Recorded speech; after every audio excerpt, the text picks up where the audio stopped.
G'day folks, warm one out in the shop today. It's actually zero. You know, hey, zero's good, right? We can live with zero. Especially in late January, it should be like minus 20, so I'm happy with zero. Anyways, we got the Silverado back. It's got a few nagging issues that have been plaguing me.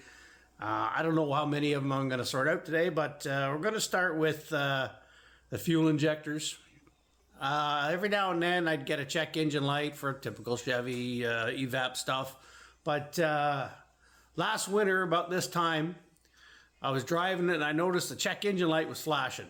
And it only does it under load. So if I'm accelerating to pass somebody or just regular, you know, slightly hard acceleration, which I tend to do a little bit of, we do a basic tune-up, right? We threw in new spark plugs. And while I was in there, I noticed the coil packs were not looking too healthy. So I changed out all the coils, new wires, new spark plugs, and it didn't go away. Now, I've run fuel injector cleaner through this 3 times in the last year, hoping that this would clear up on its own. You know, sometimes they're just a dirty injector, but it's getting worse rather than better. It's not running bad, but my mileage is way down, and that light is... Every time I touch a gas pedal, that light's blinking at me. So we're gonna throw the code read on here and see what's up. So the engine's running now. Here's the misfires that are currently happening. You can see 1 through 4. 5 is usually my culprit. Yeah, there we go. We're getting some on 2. Whole bunch on 5. 6 has got a few. You see, it's kind of intermittent. But if you go down to the history, you'll see 5 has definitely been an issue. 38,401 misfires, and 8. 5 and 8 are my 2 bad ones. 5 is definitely the worst.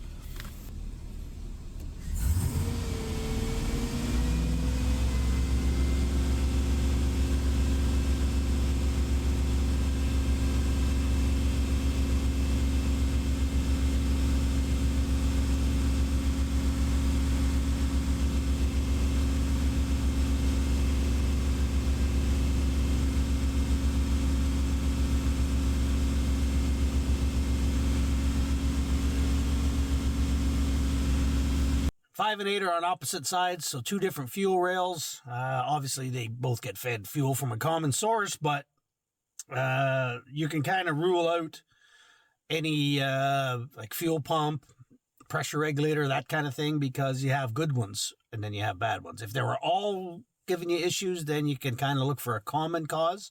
But in this case, it looks to be down to individual injectors. But we're going to go ahead and swap these out because I've done everything else. I may as well get to the injectors. Okay, first thing, got to move the junk. 8mm.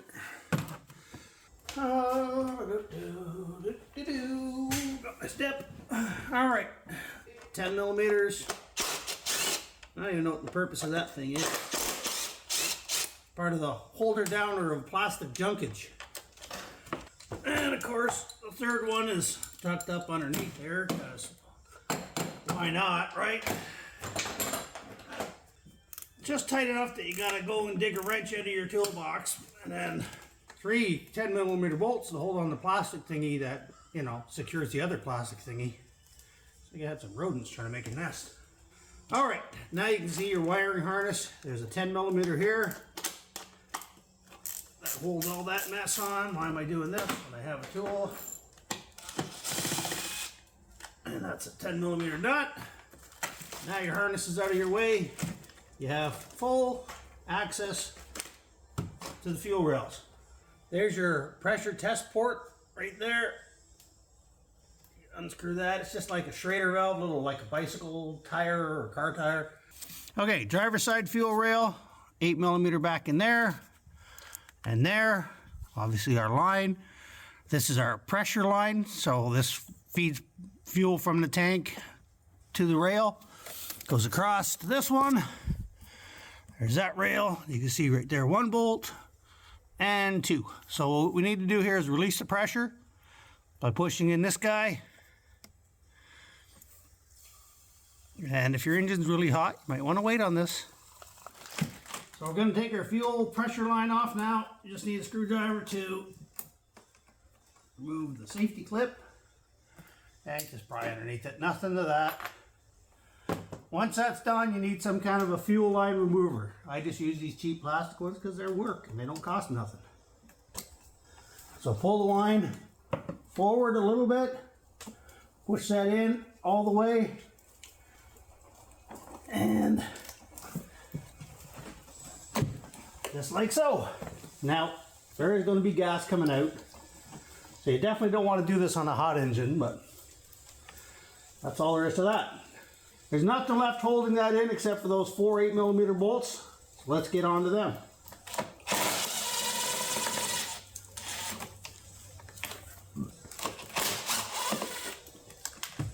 And of course, you gotta drop one because why not, right?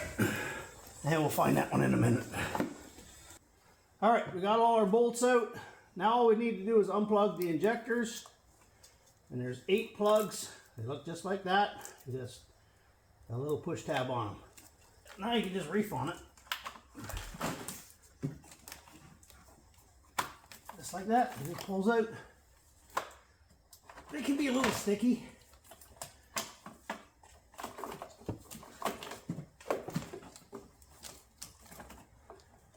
Anxious to see how bad they are. So there's your injector rail. Let's go have a look at it. All right, so there doesn't appear to be a whole lot of dirt on these injectors. Like you can see there on 5 there's some, but 8 looks pretty clean. And those are my 2 trouble spots. So anyway, we're gonna change them out just because they're old as the hills. All right, so what you got is a little retainer clip that keeps them from coming off. Just pry that out with a straight screwdriver. Like so. Remembering you are dealing with plastic, so. All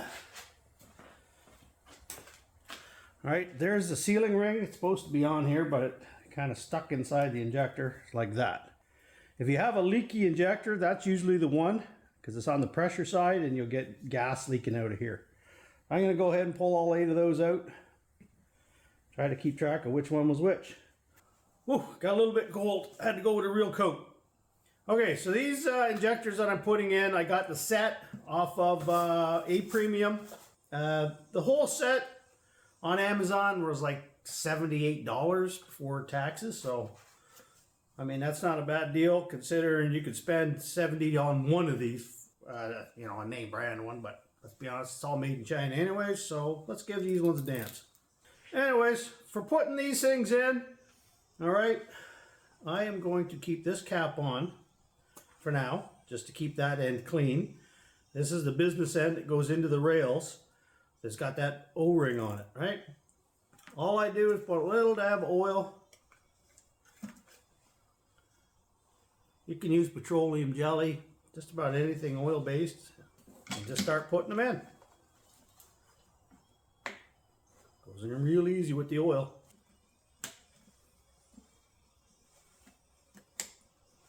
All right, you can see there the way the clip goes on. Okay, so it sort of goes under these little ears. Let's put the rest on.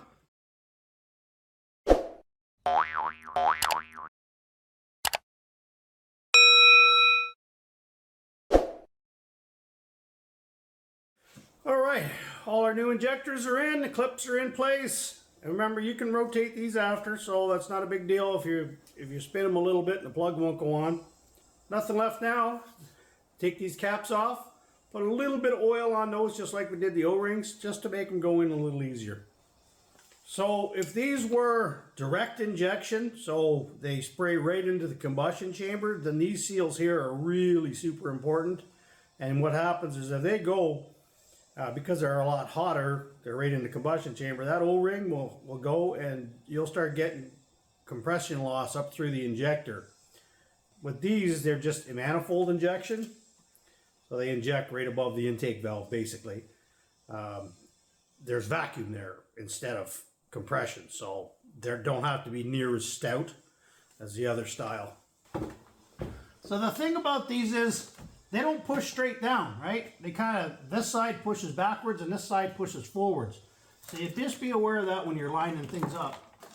It's more a matter of just being patient and putting them in evenly, because if you try to put one in all the way and the one beside it is being finicky, you could end up cracking your fuel rail, which is only plastic. All right, now we're just going to plug all the injectors back in. All right, before we can start it, we're going to have to get some gas in that fuel rail, so just cycle the key a few times.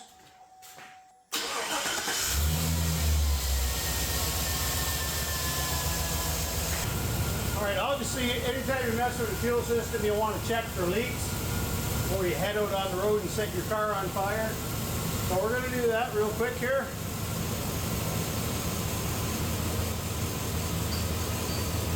And I'll tell you what, it sounds way better already. I can tell that it's not stumbling like before it had a random stumble. This engine's running rock steady right now. Well, we got no leaks, so that's a good thing. Let's put that vanity cover back on. Again, plastic into plastic, so very light on the torque.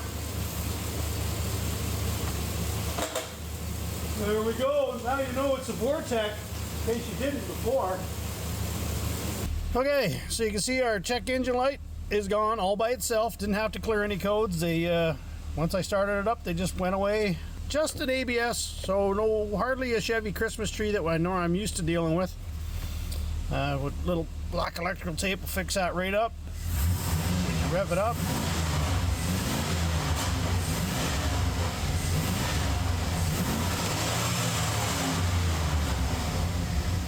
No more blinky engine. I'll know more when I take her out on the road though. Put it under some load. That's usually when it acted up.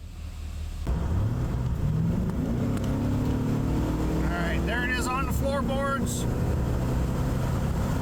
Not a single flash out of that check engine light. Went for about a 10-kilometer run, so like 6 miles. Up the road and back, nothing. No codes, no lights, nothing come up. I ran a quick code read when I got back here, and the mass airflow's gone, and the misfires, you know, 6, 8 here. That's an 18-year-old engine that's never been gone into. More than acceptable. No more check engine light flashing every time I touch the gas pedal. So that's a win. Maybe if you guys have the same problem and you're chasing your tails with why, maybe it's your injectors.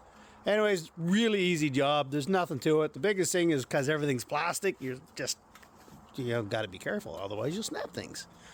Anyway, folks, like, comment, and subscribe. We'll see you on the next one.